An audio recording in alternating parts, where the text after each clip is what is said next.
Graça e paz, irmãos. Cumprimento os irmãos com a graça e a paz do Senhor Jesus.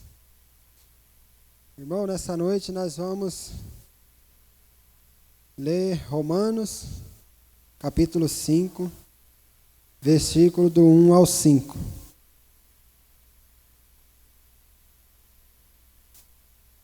Os irmãos podem abrir suas Bíblias.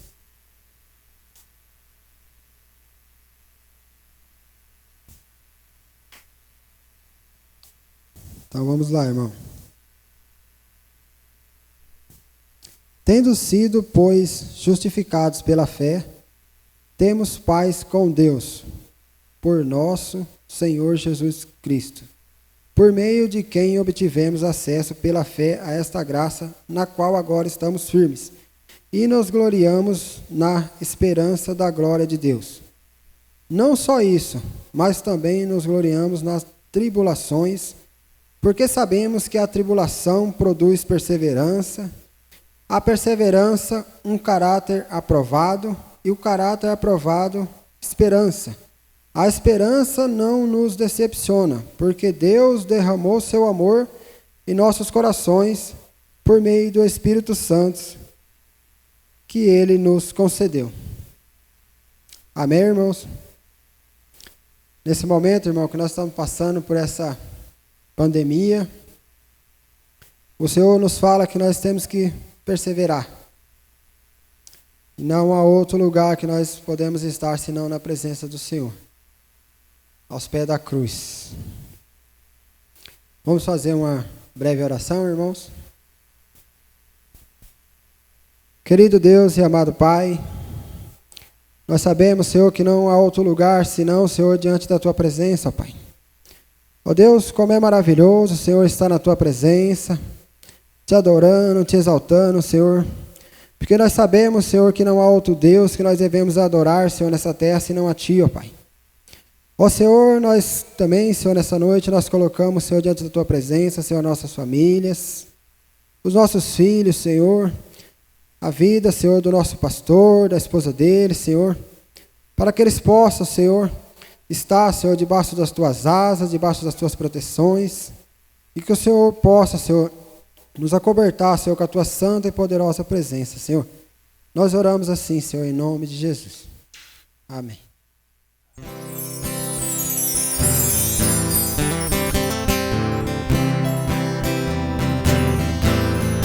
Vem aqui no meu coração, sinto às vezes como ataca e joga no chão toda a esperança que restou então. Olha em volta e me sinto só, vendo gente ao meu redor, e percebo que o lugar melhor é ficar juntinho de quem é maior. Acalma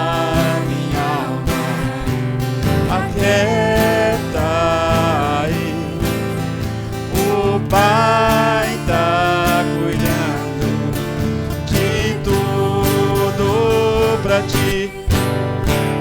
Descansa nos braços de quem te quer bem. O Pai não despreza o amor de ninguém.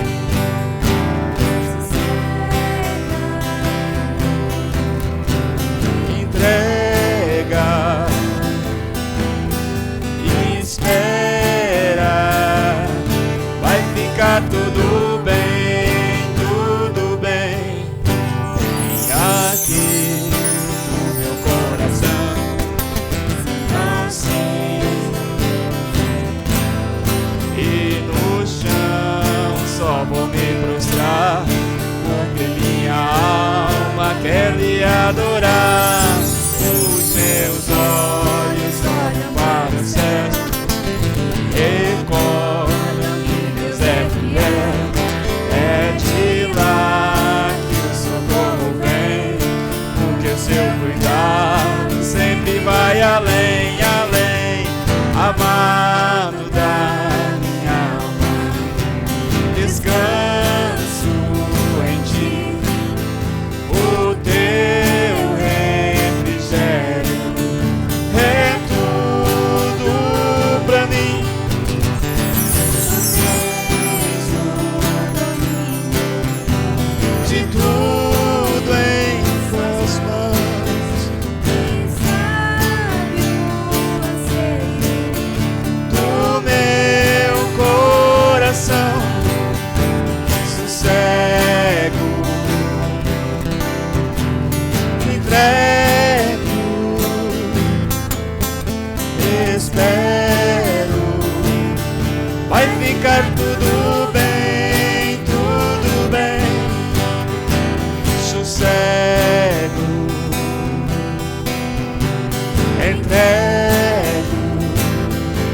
fica tudo bem, tudo bem.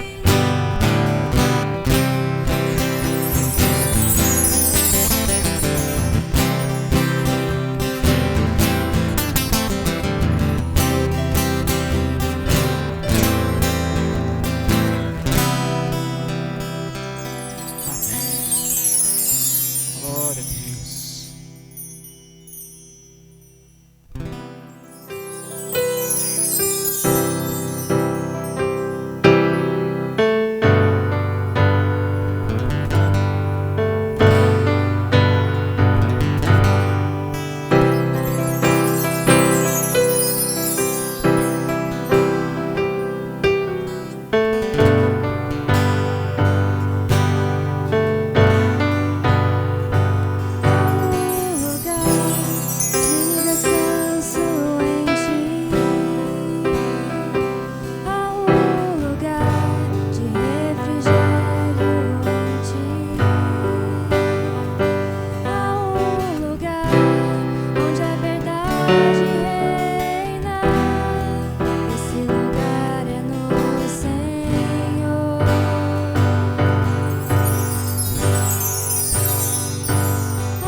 Irmão, chegou o momento dos nossos dízimos, nossas ofertas.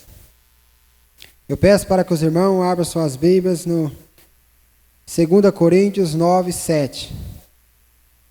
Que diz assim a palavra do Senhor: cada um dê conforme determinou o seu coração, não com pesar ou por obrigação, pois Deus ama quem dá com alegria. Amém. Os irmãos podem estar procurando a nossa tesoureira, a irmã Cláudia, o pastor Geander, para estar fazendo as suas entregas dos seus dízimos, das suas ofertas, e que nós possamos estar cada dia mais na presença do Senhor.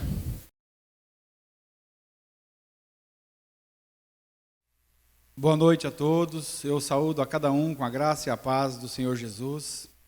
E eu chamo a sua atenção para a leitura da palavra de Deus que nós vamos ler no livro de 2 Crônicas, no capítulo 7, apenas o versículo de número 14. 2 Crônicas 7, 14, um texto muito conhecido das Escrituras Sagradas, que diz assim, aqui é o próprio Deus dizendo: e se o meu povo, que se chama pelo meu nome, se humilhar e orar e buscar a minha face, e se converter dos seus maus caminhos, então eu ouvirei dos céus, perdoarei os seus pecados e sararei a sua terra. Eu quero orar nesse momento. Pai, nós te louvamos, Deus, por mais essa oportunidade na tua presença. Ó Deus, nós estamos transmitindo os cultos ao vivo, Pai. Então, que o Senhor alcance vidas nessa noite, que o Senhor faça o teu querer, que o Senhor Deus trabalhe no coração de cada ser humano que estará ouvindo essa mensagem, e que o Senhor o leve para perto do Senhor, leve-o a orar mais, a buscar mais a tua face, Deus, nesse momento que nós estamos vivendo de adversidade, Pai. Pai, obrigado por tua palavra, obrigado por tua graça, por tua misericórdia sobre nós. Nós oramos assim no nome santo de Jesus. Amém. Amém. Bem, esse texto aqui que lemos, nós vemos que o rei Salomão, ele dirige ao povo de Israel, dizendo daquilo que Deus iria fazer. Por quê? Para analisar o contexto, é que Salomão ele tinha acabado de construir o templo em Jerusalém. Na festa da inauguração do templo, Salomão, ele invocou ao Senhor.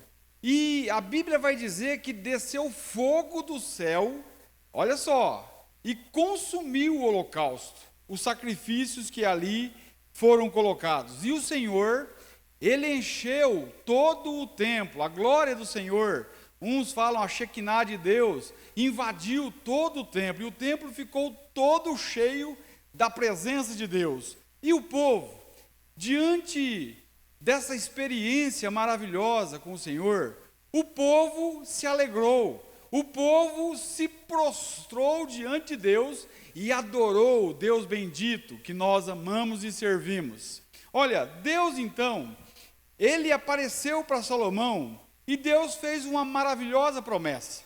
Deus disse que no caso de crise, no caso de que o povo invocasse o nome dele, Deus, ele agiria. E eu vejo que aqui é um contexto do Antigo Testamento, Deus agindo com o povo de Israel, mas serve para nós hoje, povo de Deus, da nova aliança hoje. Sim, nós somos o povo de Deus. Você pode ver que a palavra de Deus diz em 1 Pedro 2,9, vós sois geração eleita, sacerdócio real, povo adquirido, nação santa, para que anuncieis as virtudes daquele que vos chamou das trevas para a sua maravilhosa luz. Jesus vai dizer ao povo dele, que ele diz, Mateus 5, versículo 14, vós sois a luz do mundo. E no versículo 16, Jesus diz, portanto, brilhe a vossa luz, para que os homens vejam as vossas boas obras e glorifiquem a Deus que está nos céus. Olha, nós temos uma grande responsabilidade de refletir a luz de Cristo. Deus, no texto que nós lemos, fala sobre algumas condições para ele agir. Sim, Deus coloca algumas condições aqui nesse texto. Usando o texto que nós lemos, eu quero destacar 3 coisas que eu e você precisamos fazer. 3 apenas. Primeira, o texto diz: nós devemos nos humilhar perante o Senhor. Se o meu povo, disse Deus, que se chama pelo meu nome, se humilhar. E humilhar aqui é reconhecer a nossa pequenez, sabe? E ao mesmo tempo reconhecer a grandeza de Deus. Para analisar um pouco no momento que nós estamos vivendo. Esse momento do coronavírus. Olha só, o tanto que nós somos pequenos, somos limitados, somos frágeis, que um vírus invisível, sabe, faz com que muitos fiquem em casa, o planeta inteiro. Então você vê que nós não detemos o controle até da nossa própria vida.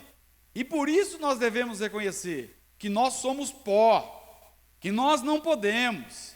Quem pode é Deus. E Deus pede que eu e você nos humilhemos diante da sua face.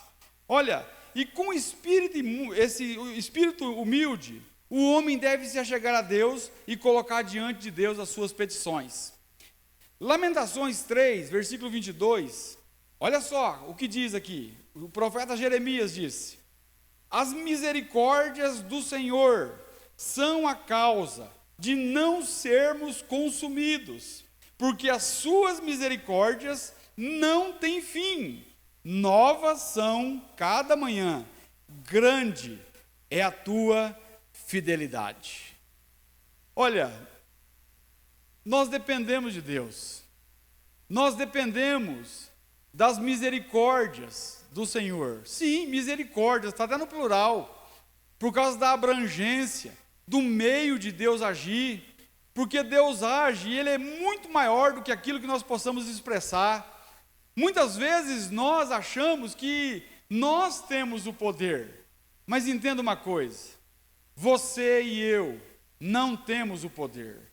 O poder pertence ao Senhor, a Deus pertence o poder. Olha, quando nós nos voltamos a Deus e vemos que humilhar-se é ter as mesmas atitudes de Jesus, nós ficamos meio que embasbacados, sabe, assim, sem muito o que pensar, porque Jesus é um padrão muito elevado para nós. Sim, olha, o padrão de Deus para nós é Cristo, é seu Filho, e é por isso que nós precisamos de Jesus. Por quê? Porque nós não conseguimos caminhar sem Jesus, nós não temos vida cristã em nós mesmos, nós dependemos do Espírito Santo. Se nós estamos aqui nessa noite, é por causa tão somente da graça desse Deus. Ah, se não fosse a graça dele, onde você estaria nesse momento? Onde você viveria nesse momento de calamidade, de adversidade? Olha, porque nós muitas vezes temos a tendência de olhar para nós. Sim, nós muitas vezes medimos a nossa vida com a do outro, e um outro pior que nós, né? Nós nunca pegamos um melhor, nós pegamos um pior. Olha lá, ó. Quantas pessoas você já ouviu dizer isso? Olha lá o fulano, ó, tá vendo? Bebe, fuma, vai pra gandaia. Eu não, eu nunca matei, eu nunca roubei, eu sou gente boa. A gente faz isso muitas vezes. Quando eu olho para o ímpio, quando eu olho para uma pessoa que não serve a Deus, às vezes eu fico exaltado, sabe? Eu me ensoberbeço, fico orgulhoso das minhas ações. Sim, por quê? Porque o camarada faz um monte de coisa que eu não faço. Agora, eu quero que você preste atenção nisso, porque isso foi o que aconteceu com o profeta Isaías. Se você ler o livro do profeta Isaías, no capítulo 1 até o versículo 5, até o capítulo de número 5, você vai ver Isaías colocando o dedo no nariz dos outros, na população de Israel e dizendo: ai de vós, porque vocês são pecadores, vocês se desviaram do Senhor, ai de vós, que vocês compram e muitas vezes fazem isso para si mesmos, vocês ajuntam casa em casa. E aí Isaías fala um monte de coisa, sempre dizendo ai de vós, olhando para o povo de Israel. Agora, quando morre o rei Uzias, capítulo 6 de Isaías, quando Isaías chega no templo, que ele vai ao templo, quando ele vê a santidade de Deus, a glória de Deus, ele já não olha mais, ai de vós. Pode parar para analisar. Isaías diz o quê? Ai de mim, que sou um pecador, e vou perecendo, porque eu habito no meio de um povo de impuros lábios, e eu sou um homem de impuros lábios, e os meus olhos viram o Rei dos exércitos. Olha, quando eu olho para Deus, é por isso que nós temos que nos humilhar. Porque quando eu olho para Deus, eu vejo que eu estou distante do padrão de Deus. Eu vejo que Cristo é um alvo muito além daquilo que eu posso chegar. Sim. Sabe, por isso que eu preciso me humilhar. É por isso que eu preciso ser humilde. Sim. Eu e você precisamos ser humildes. Se você pegar a palavra humilde, ela vem de humus, terra, pó, e é o que nós somos. É o que nós somos. Olha só, o que é se humilhar? Se humilhar também é renunciar. Se humilhar é você morrer para si mesmo. Olha o que Jesus diz, Mateus 16, 24. Quem quiser vir após mim, negue-se a si mesmo. Tome cada dia a sua cruz, venha e siga-me. Jesus, ele estava chamando os seus discípulos para segui-lo. E eu e você, se somos seguidores de Jesus, nós devemos entender que primeiro nós precisamos morrer para nós mesmos. E isso é muito difícil. Sim, é muito difícil. Às vezes falar é fácil. Mas muitas vezes, na prática, isso é bem difícil. Porque nós queremos, sabe, deter o controle. Nós queremos as coisas do nosso jeito. Muitas vezes nós oramos, Deus, faz a tua vontade, mas lá no fundinho, nós quase dizemos para Deus assim, Deus, faz a minha vontade. Sabe? Humilhar é reconhecer que precisamos do Senhor e que nós não somos nada sem Ele. Deus, Ele é santo, Ele é soberano, Ele não precisa de nós, Ele conta conosco, é diferente. Tiago 4,8. Olha só, um povo que se humilha diante de Deus é exaltado por Deus. Olha só o que diz Tiago 4,8, do 8 ao 10. Chegai-vos a Deus, e Ele se chegará a vós. Alimpai as mãos, pecadores, e vós de duplo ânimo, purificai os vossos corações. Senti as vossas misérias, e lamentai, e chorai, e convertei-vos, e converta o vosso riso em pranto, e o vosso gozo em tristeza. Humilhai-vos perante o Senhor, e Ele vos exaltará. Aleluia. Humilhar-se é você ter e viver como não tivesse. Jesus era isso. Ele tinha tudo, ele era dono do universo, mas ele viveu como se não tivesse nada. Ele se fez pobre por amor a nós, para nos alcançar. Ninguém foi tão humilde quanto Jesus. Jesus falou várias vezes sobre humildade. Jesus, no Evangelho de Mateus, capítulo 11, versículo 28 a seguir, ele diz, vinde a mim, todos vós que estáis cansados e sobrecarregados, e eu vos aliviarei. Aprendei de mim, que sou manso e humilde de coração, Jesus fala. E ele tinha propriedade para falar isso. Porque, olha, eu nunca vi um ser humano como Jesus. Não vai existir na face da terra. Como Jesus, não. Nós somos parecidos com Jesus. Nós estamos prosseguindo para o alvo que é Cristo. A cada dia eu me esforço em parecer-se com Jesus. Mas nós estamos muito longe ainda. E toda boa dádiva, todo dom que nós temos que dar graças a Deus, porque vem dEle. Vem dEle. Às vezes, nós, sabe, a gente pende para um lado em que não devíamos. Nós achamos que somos nós. Quer ver? Tem alguns detalhes que você só pega ali quando acontece. Igual um dia, irmão, nós estávamos numa reunião de casais, e o irmão falou, o Paulo e a Marta, né? 30 anos de casado. E às vezes você estufa o peito, né? Você estufa o peito, poxa, 30 anos de casado com a mesma mulher. Cara, na hora, eu baixei minha cabeça assim, veio um senso de que eu só estou casado por causa de Cristo. Que é por Deus, que não é o Paulo. Não, o Paulo era aquele que tentou abandonar a Marta há 20 anos atrás. Aquele era o Paulo. Mas o Paulo que prosseguiu com a Marta, transformado pelo poder do Evangelho, é outro cara. Que depende de Cristo, que só está casado há 30 anos por causa dele, por causa de Cristo. Então toda a honra deve ser dada a Cristo sempre. É Ele e não nós. É Ele que faz as coisas acontecerem. Olha, nós vivemos num tempo em que há muitos querendo ser os primeiros, há muitos querendo fama, muitos querendo holofote sobre eles. Sabe, eu fico pensando assim, o que Deus pensa disso? Quando vê um bando de evangélicos, sabe, querendo fama, querendo glória, dizendo que é cabeça e não é cauda, dizendo Deus está me honrando. Rapaz, os discípulos tiveram esse problema. Chegaram até Jesus, Mateus 18, versículo do 1 ao 4. Os discípulos chegam até Jesus e dizem, quem é o maior no reino dos céus?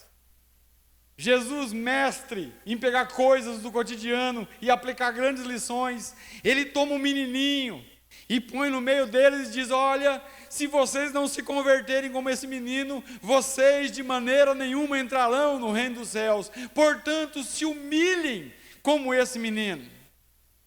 Os caras queriam ser o primeiro. E Jesus traz a figura de uma criança, sabe, que ela nunca se exalta muitas vezes, que perdoa facilmente, que depende de seus pais, depende de uma força maior. Deus quer que nós dependamos dele e que nós nos humilhemos diante dele.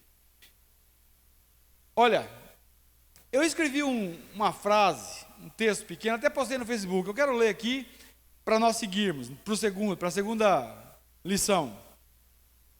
O orgulho de querer ser Deus, presta atenção, o orgulho de querer ser Deus foi capaz de tirar um anjo da glória e fazer dele um diabo. O orgulho de querer ser Deus foi capaz de tirar o homem do paraíso e fazer dele um mortal miserável. O orgulho de querer ser Deus é capaz de levar o homem a achar que pode mandar em Deus. Livremo-nos de todo orgulho e nos submetamos a Deus, nos humilhando debaixo de sua potente mão, dando a Ele toda a razão. Não queira mandar em Deus. Se submeta. Sabe, não determine nada para Deus. Obedeça o que Deus determinou em sua palavra. Sabe, não queira ser Deus. Não queira se exaltar. Deus, Ele resiste aos soberbos, mas dá graça aos humildes. Primeira coisa, nós devemos nos humilhar. Segunda, nós devemos orar. Sim. Se o meu povo, que se chama pelo meu nome, orar e me buscar. Olha, após chegar com humildade diante de Deus, nós devemos orar. Deus quer que nós o conheçamos. Orar não é trazer Deus para fazer a nossa vontade. É ir até Deus para que Ele faça a vontade dEle. Entenda uma coisa, eu e você temos que aprender isso. Deus é sábio. Deus, Ele pode todas as coisas, Ele não conhece impossíveis, Ele não conhece derrotas. Ah, Paulo, mas então por que Deus permite coronavírus? Por que Deus permite as tragédias? Olha, muitas vezes a minha resposta para você vai não ser não sei. Mas uma coisa é fato. Deus sabe o que faz. Olha, e tem outra. Deus muitas vezes, Ele age permitindo um mal menor por causa de um bem maior. Sim, Ele permite um mal menor para que o bem maior seja estabelecido. Paulo, mas eu não estou entendendo, como que é isso? Vou te dar um exemplo. A minha filhinha Yasmin, ela passou mal, ela tinha apenas 3 aninhos. E nós levamos ela ao hospital e o médico constatou que ela estava, com uma estomatite muito forte e internou a Yasmin. Imagina uma menina de 3 anos internada. Passado alguns minutos, chegou a enfermeira com injeçãozona enorme para aplicar na perna da Yasmin. E a enfermeira chegou até mim e disse: Paulo, segura tua filha, e segure forte, que eu vou ter que aplicar essa injeção nela. Talvez você pergunte: Paulo, mas por que você deixou a enfermeira aplicar uma injeçãozona na perninha da sua filhinha de 3 anos? Por que, Paulo? Eu respondo para você: porque eu estava olhando para o bem maior. Eu estava olhando para ela curada, sarada. O mal que estava acontecendo a ela de ser picada por uma injeção era pequeno em comparação com o bem maior que ia acontecer. Deus muitas vezes faz isso. Então eu e você precisamos orar, para que a vontade de Deus seja manifesta, seja estabelecida. Não queiramos mandar em Deus. A oração não é uma via para você manipular o divino, o sagrado. Não! A oração é um caminho de humilhação.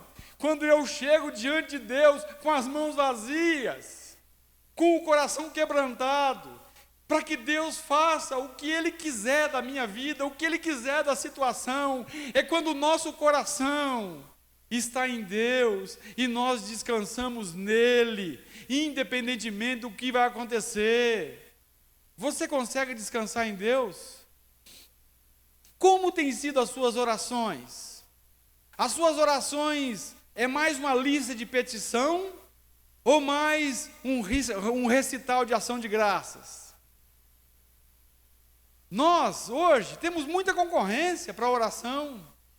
Nós, muitas vezes, gastamos tempo com redes sociais, mas não gastamos tempo, não ganhamos tempo em oração. Muitas vezes, é muito fácil estar com o celular na mão, mas é difícil estar com o joelho no chão. Deus quer que nós oremos, e a oração, ela não muda Deus, ela muda nós. Quem ora tem o coração satisfeito em Deus. Quem ora sabe que não vai manipular Deus por nada. Eu e você precisamos de orar mais. Sim, precisamos de ter uma vida de oração. Deus, Ele nos ouve. Nós temos livre acesso à presença dEle. Isso é glorioso. Quando Jesus morreu, o véu do templo se rasgou de alto a baixo. E o homem, então, agora, ele pode entrar na presença de Deus. Deus está acessível. Isso é glorioso. Já pensou falar com o Deus eterno? Com o Senhor que fez os céus e a terra? Isso é glorioso. Deus, Ele quer ter relacionamento conosco. Relacionamento. Agora eu pergunto, nós queremos ter relacionamento com Deus? Nós queremos ter vida de fato com Deus? Ou nós estamos acomodados, acostumados a uma religião muitas vezes vazia, cheia de rituais? Às vezes, nós chegamos até Deus, e nós vamos até Deus então para pedir. Eu, como pai, eu tenho a minha filha, e muitos irmãos que estão me ouvindo têm a filha deles, os filhos deles. É tão duro quando o teu filho chega para você, e o teu filho vem, mas ele vem com a intenção no coração dele de dobrar você para fazer a vontade dele, para que você dê alguma coisa para ele. Por interesse. Sabe, isso é muito duro. É muito duro num relacionamento quando as pessoas te procuram porque você é útil. Porque você pode dar aquilo que elas querem. E elas não estão preocupadas com você. Elas estão preocupadas com aquilo que você pode oferecer. Isso num relacionamento é horrível. A minha filha está em Itajaí. Nós nos falamos quase todos os dias. Aquela, praticamente ela liga todo dia. Rapaz, o que eu fico pensando assim que é muito bom, sabe, enche o meu coração de prazer, é que ela não me liga para pedir dinheiro. Ela não me liga para satisfazer uma necessidade dela. Não. Ela liga para quê? Para saber se eu estou bem. Ela liga para perguntar como foi o meu dia. Ela liga preocupada comigo. Nós, muitas vezes, não nos preocupamos com o coração de Deus. Muitas vezes, nós vamos até Deus para Ele dar aquilo que nós queremos. É duro isso, é duro. Não estou dizendo que você é proibido de pedir qualquer coisa para Deus, não é isso. Mas qual tem sido a motivação do teu coração em se prostrar diante de Deus? Às vezes, nós muitas vezes queremos fazer as coisas na força do nosso braço. Nós vamos a Deus no último recurso. Sabe, quando as coisas você não tem mais o que fazer, Deus, vamos ver se Deus faz. É o último recurso. Quando, na verdade, Deus deveria ser o primeiro recurso. O primeiro, não o último. Olha, eu confesso para você que quando eu fiz essa mensagem, numa segunda-feira eu comecei a preparar essa mensagem. Eu fiquei das 7 horas da noite até as 11h30 da noite na frente do computador, tentando, buscando, não sabia o que ia pregar. Domingo eu tinha que pregar e segunda-feira eu já estava buscando, ali desesperado, para saber o que eu ia pregar. E aí o que aconteceu? Eu passei na sala, 11h30 da noite, a minha esposa estava assistindo televisão, e eu disse assim para ela: amor do céu, não sei o que eu vou falar, não sei o que eu vou pregar. Para analisar. Aí eu fui em um lugar e voltei. Na hora que eu voltei, eu disse para minha esposa assim: já sei o que eu vou fazer. Vou orar. Eu estava tentando achar o que eu queria pregar. Eu vou orar. E daí, rapaz, eu fui na segunda-feira mesmo ali, me prostrei diante de Deus. Deus, eu quero fazer a tua vontade. Faz a tua vontade, Senhor. E na terça-feira à noite, antes de eu começar a fazer qualquer coisa, eu prostrei-me diante de Deus. Deus, me dá aquilo que o Senhor quer que eu pregue. A tua vontade, Senhor. Quando eu saí da oração, que eu terminei de orar, Deus me deu não só uma, mas 3 mensagens. 3, para a glória dEle. Por quê? Porque eu fui pelo caminho certo. Nós precisamos buscar em Deus. É em Deus. Sabe, quando nós oramos, nós nos encontramos com Deus. Nós encontramos com Deus na oração. Onde está o nosso coração? Como que nós temos gasto o nosso tempo? O quanto nós oramos? Vale para mim. O quanto nós conhecemos Deus? Num relacionamento íntimo, pessoal. Nós precisamos conhecer o Deus a quem nós chamamos de nosso Deus. E Ele nos chama seu povo. Nós crescemos em amor quando falamos com Deus. Olha, Deus é um Deus acessível.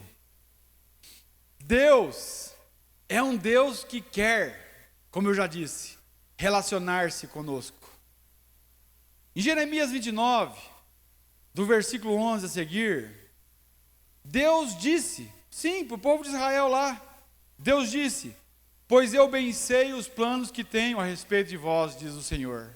planos de paz e não de mal, para vos dar um futuro e uma esperança. Então ireis e orareis a mim, e eu vos ouvirei. E buscar-me-eis e me achareis, quando me buscardes de todo o vosso coração. E serei achado por vós, diz o Senhor, e mudarei a vossa sorte. Deus está nos aguardando. Deus está esperando. Ele não precisa, Ele é Deus. Mas Ele quer ter relacionamento conosco. Ele escolheu nos amar. E Ele quer relacionamento. Olha, se você muitas vezes não ora, se você não vai até Deus, você precisa repensar a sua conversão. Porque todo cristão que nasceu de novo ora, não importa se andando, se, sentando, se dormindo ali antes de dormir, de joelho, em pé, deitado, ele ora, faz parte da vida dele. Em Filipenses, vou seguir. Em Filipenses 4,6 está escrito assim: não andem ansiosos por coisa alguma, mas em tudo, pela oração e súplicas, e com ação de graças, apresentem seus pedidos a Deus. Olha que coisa gloriosa. O que nós temos buscado? O que nós temos apresentado a Deus? Olha, estamos orando para Deus nos dar graça para viver esse momento mal? Sabe, eu concordo também que tem que orar para Deus curar, tem que orar para Deus acabar com esse coronavírus. Mas quantas vezes nós oramos e dizemos para Deus: Deus, nos dá graça para viver esse momento. Nos dá, Senhor, inteligência, sabedoria para viver num momento de adversidade como esse. Nos dá graça para pregar o Evangelho nesse tempo difícil. Olha, nós estamos orando para que Deus forme o caráter de Cristo em nós? Sim.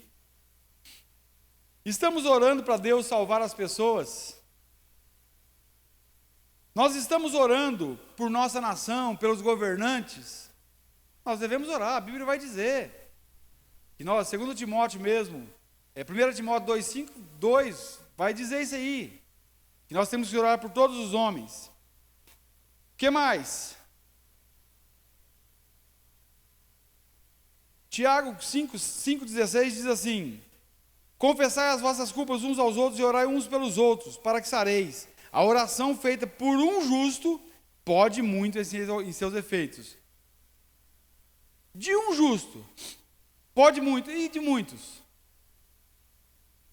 Para analisar. Nós devemos orar pelos méritos de Cristo. Não é nos nossos méritos. Nós devemos orar ao Pai sempre em nome de Jesus, mas não é o nome de Jesus apenas, é pelos méritos dele, pela obra, pela eficácia da cruz. A nossa oração deve ser levada a Deus. E, olha só, se houvesse mais oração verdadeira a Deus por parte dos que professam conhecê-lo mediante Jesus Cristo, quem sabe nós teríamos um avivamento na nossa nação? Para analisar. Primeiro, se humilhar. Segundo, orar. Terceiro e último. Terceira coisa que nós devemos fazer: nós devemos nos converter dos nossos maus caminhos. Aí é duro, hein, Paulo?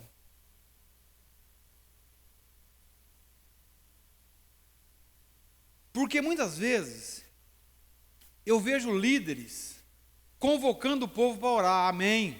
Glória a Deus por isso. Convocando o povo para jejuar. Amém. Glória a Deus por isso. Mas eu não vejo líderes falando que nós precisamos nos converter dos nossos maus caminhos.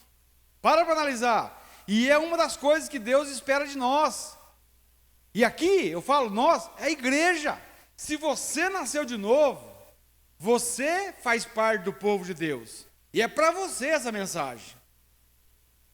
E converter-se dos maus caminhos. Olha só, Deus aqui está falando com o povo. O caminho da restauração passa pela confissão, pelo abandono de pecado. Olha, nós temos muitas coisas que nos arrepender. Nós temos que nos arrepender por ser sal que perdeu o sabor, por ser luz que está escondida e muitas vezes não ilumina mais, pelas trevas que o mundo vê na igreja, sim, pela falta de amor que os ímpios veem no meio dos cristãos. Jesus diz que quando as pessoas conheceriam a gente pelo amor. Quando vocês amarem-se uns aos outros, o mundo reconhecerá, os outros reconhecerão que verdadeiramente sois meus discípulos, amando. E nós muitas vezes não amamos. Temos que pedir perdão por não amar. Olha, quando nós conhecemos Deus, o povo de Deus é convocado, para analisar, pelo próprio Deus a se converter dos seus maus caminhos.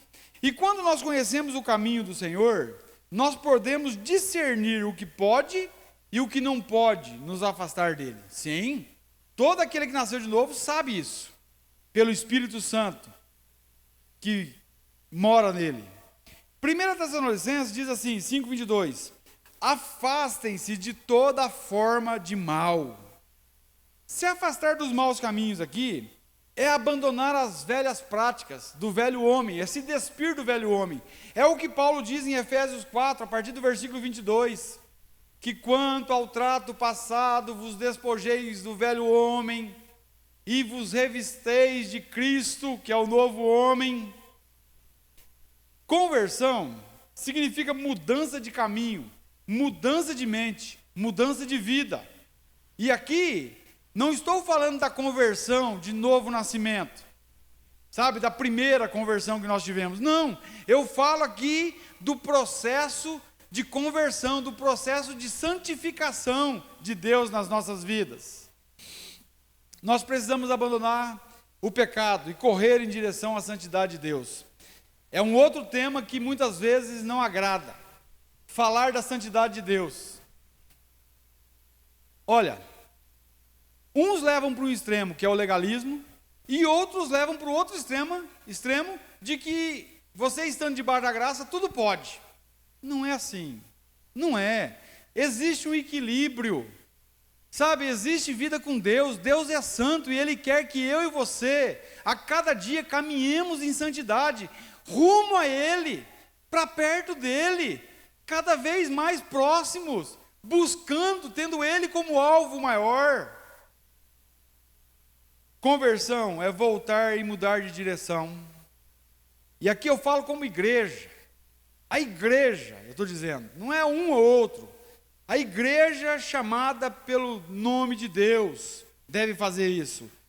Olha só, Provérbios 28:3 diz, o que encobre as suas transgressões nunca prosperará, mas o que as confessa e as deixa, alcançará misericórdia. Então, para analisar. Usando esse texto, então, eu destaquei 3 coisas que devemos fazer. E rapidamente eu vou falar sobre 3 coisas que Deus prometeu ao povo de Israel que iria fazer. E creio que Deus fará se nós o fizermos. Primeira, Deus diz, aqui é Deus dizendo, eu ouvirei dos céus. As nossas orações, elas são ouvidas por Deus. Meu irmão, minha irmã que ora, não pense que Deus não ouve as suas orações, não pense que Deus, Ele esteja demorando para agir. Não, Deus é paciente.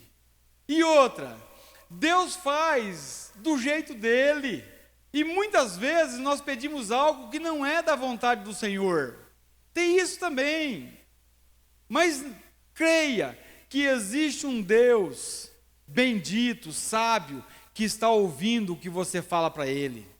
Ele ouvirá. Aqui diz, eu ouvirei dos céus. No Salmo 145, do 18 ao 20, Davi diz assim, perto está o Senhor de todos os que o invocam, de todos os que o invocam em verdade.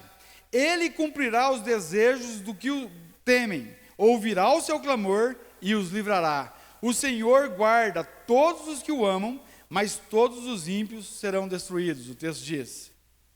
Deus ouve as nossas orações. eu e você precisamos confiar no Senhor. Confie em Deus, ore, fale com Ele, deixe nas mãos dEle. Ele sabe o que faz, Ele vai fazer melhor que você, melhor que eu. Segunda coisa que Deus diz que vai fazer: perdoarei os seus pecados. Olha só, Deus é um Deus perdoador. 1 João 1,7 diz que Deus está na luz, e se nós estivermos na luz como Ele na luz está, nós temos comunhão uns com os outros, e o sangue de Jesus Cristo nos purifica de todo pecado. No Salmo 86 está escrito assim: pois tu, Senhor, és bom e pronto a perdoar, e abundante em benignidade para com todos os que te invocam. Nós precisamos do Senhor. Deus é o único capaz de restaurar vidas, de perdoar pecados. Terceira e última coisa que Deus diz que vai fazer, no texto que nós lemos: e sararei a sua terra. Para analisar, lá no caso de Israel, sua sobrevivência dependia de chuvas que regassem a terra, dependia da produção de alimentos, para que homens e animais vivessem. Salomão ora para que Deus abençoe a terra. Salomão ora para que Deus sare as enfermidades no meio do povo. E Salomão ora para que Deus ensine o povo espiritualmente, sarando o povo espiritualmente. Nós vemos que o nosso país está doente e caído por muitos pecados. Há muita podridão, muita corrupção, muita impunidade, sabe, muitas coisas acontecendo no país que faz com que nós pensemos que muitas pessoas são abandonadas. Justamente, tem muita gente abandonada. Sabe, o Brasil é um país tão rico e muitas vezes nós somos conhecidos pelo país do carnaval, pelo país do futebol. É por esses nomes que o povo aí fora conhece o Brasil. É triste porque, conhecido pelo país do carnaval, onde há tanto pecado, a nossa nação, ela precisa de uma restauração. Ela precisa que Deus haja no Brasil, para que nós possamos invocar ao Senhor para ter dias melhores, para que as pessoas realmente sejam saradas espiritualmente. Vivemos em dias de sincretismo religioso, vivemos dias onde o Brasil virou uma fábrica de falsos profetas. É tanta coisa errada sendo ministrada nos púlpitos. O povo fala muito de milagres, de curas, mas não falam aquilo que Deus quer que fale.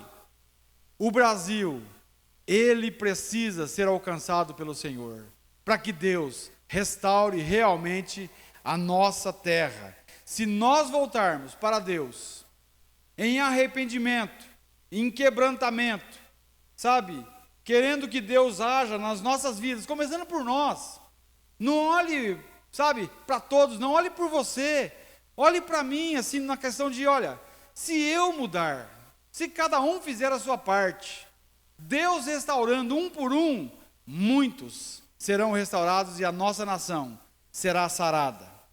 Que Deus, Ele tenha misericórdia de nós, que Deus traga temor em nosso coração e que nós possamos, então, de verdade, nos humilhar perante o Senhor, orar buscando a sua face e converter dos nossos maus caminhos. E Deus então nos ouvirá, perdoará os nossos pecados e sarará a nossa terra.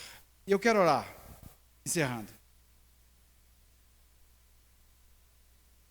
Pai, nós te louvamos, Deus, por tua bendita palavra, santa, que não volta vazia, mas que cumpre aquilo que lhe apraz, aos desígnios do seu coração, ó Deus. Pai, nós damos ao Senhor toda a glória, toda a honra, Pai, toda a razão. Pai, nós reconhecemos a nossa pequenez, reconhecemos a nossa dependência do Senhor. Te pedimos, Senhor, Tem misericórdia do Brasil, Senhor. Tem misericórdia das nossas vidas, Pai. Pai, que o Senhor alcance vidas, que o Senhor exorte, que o Senhor console, que o Senhor edifique o teu povo, Senhor, espalhado por todo o mundo, Pai. E que nós possamos ser testemunhas vivas, Deus, do teu agir, Deus, em nós. Pai Santo, recebe toda adoração. Que o Senhor, Deus, cresça. E que nós venhamos a cada dia a nos diminuir, Pai. Pai Santo, obrigado por tua sabedoria, obrigado por tua criatividade, obrigado por tua graça, por tua misericórdia, por teu amor. Obrigado, Senhor, por sermos povo do Senhor. Aleluia. Muito obrigado, meu Deus. No nome santo de Jesus e para a tua glória nós oramos. Em nome de Jesus. Amém.